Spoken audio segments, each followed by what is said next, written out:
Hi there, my name is Trolls and welcome to yet another episode in Soundpaint. In today's video, we're going back in time. This is almost nostalgic / romantic, if there's such a word in an epic sense, for me, because this is the first library that we ever did. Years ago, I was working on the Tomb Raider franchise, the Need for Speed franchise, the Transformers franchise, and the Overwatch franchise. And out of all those projects, I sort of constantly got a need for having more custom instruments. The first one that I ever wanted was just a big ass epic Toms Ensemble, and that's exactly what we're going to look at today. This library was recorded in a glass lobby, a very unusual space to record things because the lobby, particular glass with marble floor, is so sharp in its sound. But that's exactly what works so great for this epic Toms Ensemble here. Dare I say this is one of the most used epic instruments in the history of epic music. It's really one of the de facto instruments in the epic scoring industry, if you will. And I say that with some humility because for me, there are not that many instruments that stand the test of time. And it's not always because there's a famous person behind it, or it was recorded in a famous hall, or it had like excellent microphones. Sometimes it's just the right space at the right time with the right people just doing their thing. So in the case of the epic Toms, I was like, I want a full range of epic Toms going from the highest notes all the way down to the bottom. How do you do that? Well, in the very high range, you get some Toms called octobands. These are elongated pipe looking things. They're super cool. The first drummer that ever brought it to my attention was Simon Phillips, playing in these beautiful octobands. When I was a young teenager, I also loved playing the Roto Toms. I was listening to a particular style of music called go-go from Washington, DC. And they sort of normally played Roto Toms together with the beat as well. So that's the high part of the Toms Ensemble. You can find all those instruments in the right side of your keyboard, up here where the treble resides. In the middle, we're gonna find real Toms ensembles, and then we put them together and played all the toms from the high toms all the way down to the bottom. But for me, bottom can mean a lot of things. As extreme as we went in one direction here, one could argue that toms, even the floor tom, is still not super bassy, though it's down there. So we also did a bass drum ensemble on top of that. All that is laid out on the keys here. I'm just gonna jam and show you. We got the basses down here, the mid up here, and then the super high range up here with the octobands and the Roto Toms.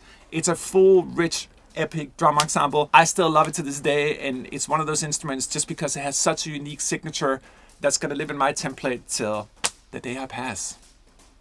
It's kind of a sad thing to say, but maybe it's true. Maybe there are certain instruments that just stay with us for our entire life. So, what a dramatic introduction to this instrument. Shall we get started?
The whole range from the depths of Mount Doom with 127 velocity layers on every single key. Because of Soundpaint, we can render dynamics a lot more discreetly than we can with conventional sampling technology. So no matter what I play, for example, when I play the octobands up here or the Roto Toms, it's so expressive because I get 127 discrete variations of that sample. And that's not counting round robin, so when you add that, you pretty much have infinite notes.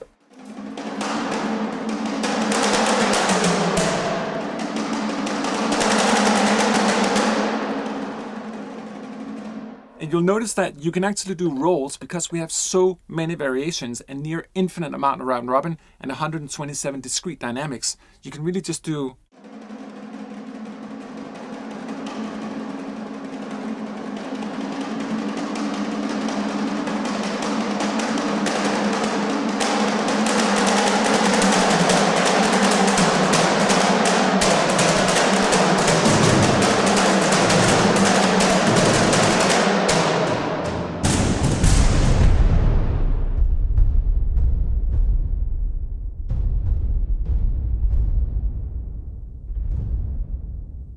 Epic doesn't have to be always loud. What I've humbly learned over the years is that there's just as much epicness residing in softer dynamics. It just has to be the right sound. I mean, these bass drums here.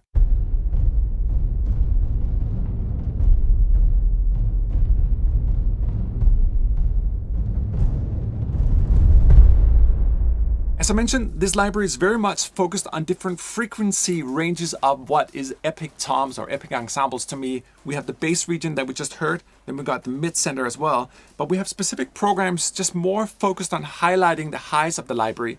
Now, we're listening to the Roto Toms and the octobands as well, but we actually have more material here. We have stick ensembles as well. We have these unique sort of shout ensembles too. So let me jam a little bit with the high range toms here and then add a little bit of the sticks and the shouting as well. We completely lost our voices after these sessions. I so remember that because I couldn't speak for like a week after.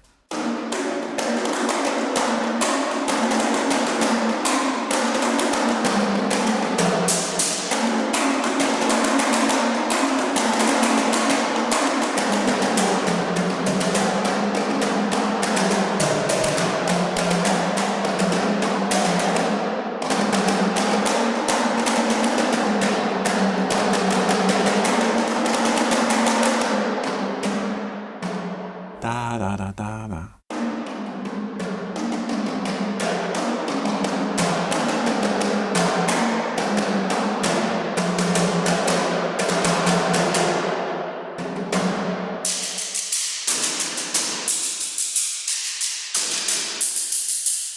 Years ago, I was at the Game Developers Conference and I remember Tom Salter, the great composer, coming up to me and saying that he loved the epic toms here, but he wished he could control the room more of them. I'll never forget that conversation. And Tom, this is the solution. In Soundpaint, we can control the length of the sample in a much more flexible way, meaning that we can control how long the sample is, but without affecting the decay of the sample. In the past, we used to use sort of ADSR for those kind of things, and that sort of works. But with time here, as you're going to see, we're going to narrow this glass ceiling down to a tiny little cube, and we can fully control the length of the room. So if they're too roomy, too boomy, you can narrow them down in the following way here. Just touch the mod wheel and you're set. So let's start out, imagine like an open hole, and then we're going to narrow that hole.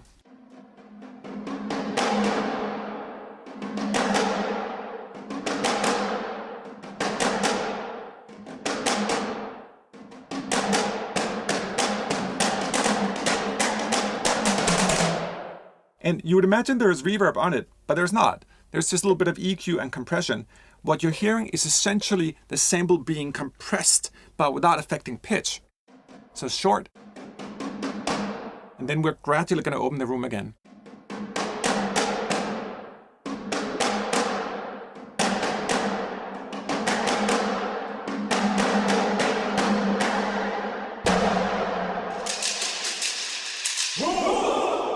Oh, there they are. Whoa. And we can even do it with the shouting as well. So if you want a more room kind of shout, opening up the room.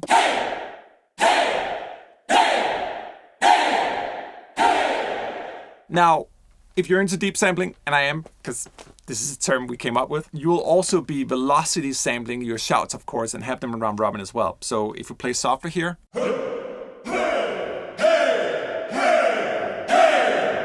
so as I play hard on the keys, we get more yelling. And that last Samurai score by Zimmer, still in my mind. He did some beautiful taiko work they were yelling on it. So I was like, wow, like if we do these things here, we want to have controllable yells to add on top. It's just such a cool production trick, but it also brings more sort of human nature into the epic ensemble. You'll notice that there's 4 different main parts to the library. We have our master patch, we have a high pitch kind of patch, we have a low pitch patch, and then we have our shouts as well. In this case here, I took the master patch and then I made 2 variations of it, one playing normal and the other one playing reversed back into it. It creates a unique kind of effect I've never heard before.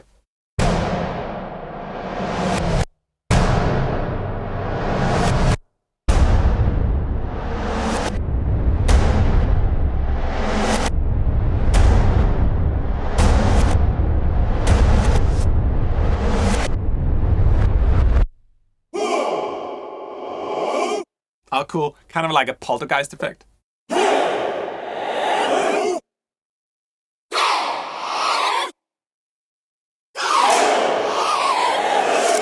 Or the other way. I love that, not even using reverse, I just love that effect that by like sort of doing this.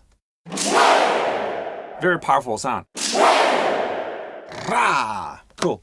Those are kind of things you want to do as well when you make epic music, to make unique risers, unique sort of explorations where you do crazy shit like that and just try to find new ways of catching the ear, which is really what this epic stuff is about. And can you hear that glass lobby? For me, the best way to describe these sounds is that they're fat on the bottom. We obviously did a lot of extra processing to really milk out the best frequencies in them, but there's a unique shine on top, and that's really coming from that glass hole. And I just say that because a part of me almost want to rather go and explore new environments instead of just doing this sort of tried and true. Yeah, sure, we can all sound like the other guy, but why not sound like something we've never heard before, and sometimes better?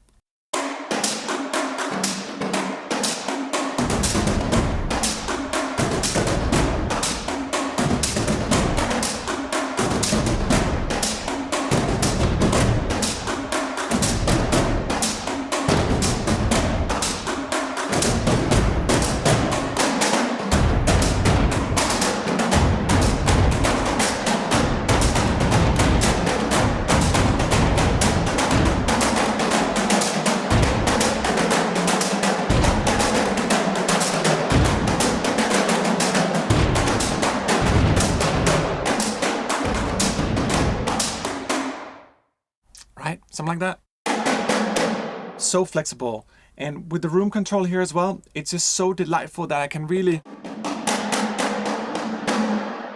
Let me trigger that ARP again and just see what happens when I move the body wheel here, how much we're changing the ensemble because we're controlling the size of this beautiful glass hall.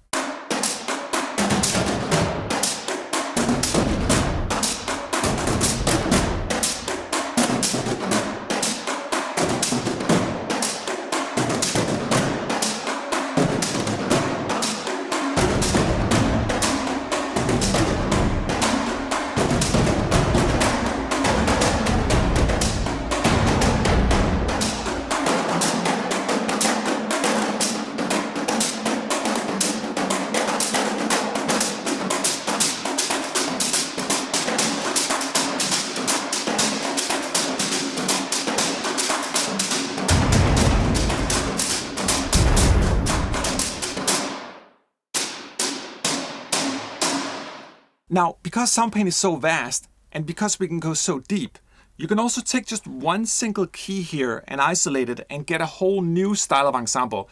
Let's just take this Roto Tom here. Really powerful, I like the sound of it. I'm gonna go up here in sound mode and choose one note stretch. This Roto Tom is now playable fully across the entire keyboard. But with near infinite round robin and 127 dynamic layers on every single key, it's ironic because you would almost think of a single shot sample that you're probably used to using in sort of splicey kind of loopy kind of way. You get the same thing, but how much one key can do here, I really have a fully playable ensemble.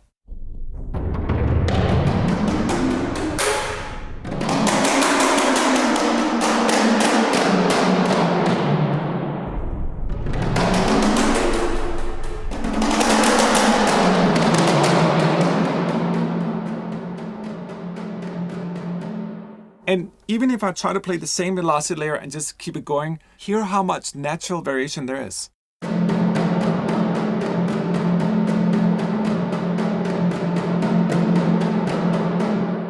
The ear doesn't pick up like any part where the samples start over, because it doesn't. It's like that flexible, something new. Sometimes the players are hitting a little bit loose, sometimes the same, but it's always in variation.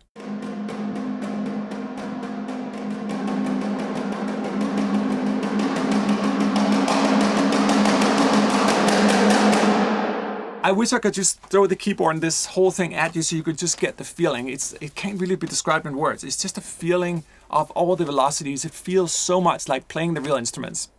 And a fun story about that, by the way. When we made this library, all the instruments were so dented that we ended up throwing most of them out after the session. I had this sort of fascination about like, well, when we do epic, let's go all the way to the instrument dies. Let's get that extra fortissimo layer. So that's why you could hear it like the sounds are almost burning on the top. It's almost too much at times, but obviously you can fully control that in the way you play it. You have that sort of fiery forte fortissimo, like in classical music, we were sort of pursuing the idea of FFF, like triple forte, which is very rare in music to get. And for the toms here, maybe the only way to really, really get it, I mean, you can use mastering tools and all that, but when it comes to the sessions, it's simply just to go all out in the instruments. So that's what we did. That's why you get this very, very burning sound. But isn't it sweet how I can play this single sample here, well, it's not a single sample, but this single key, and yet get a fully expressive ensemble.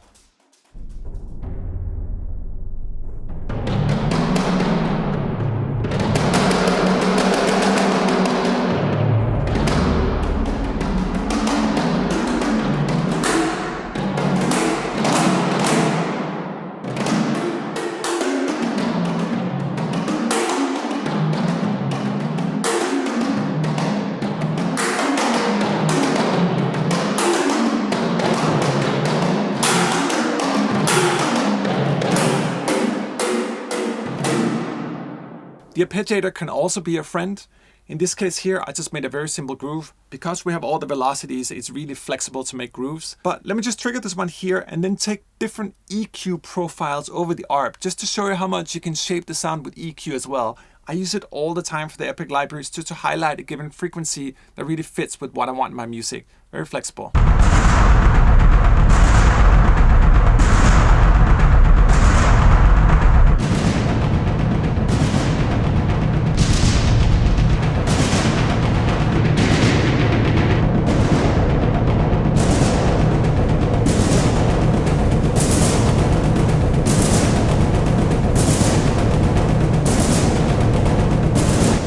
And you hear that high pitch even on the low toms here? That high pitch, that's the glass hole. That's the sort of signature sound that we got for the Epic toms here. That sort of high and yet deep at the same time kind of sound. Impossible to get in a traditional scoring environment, I think.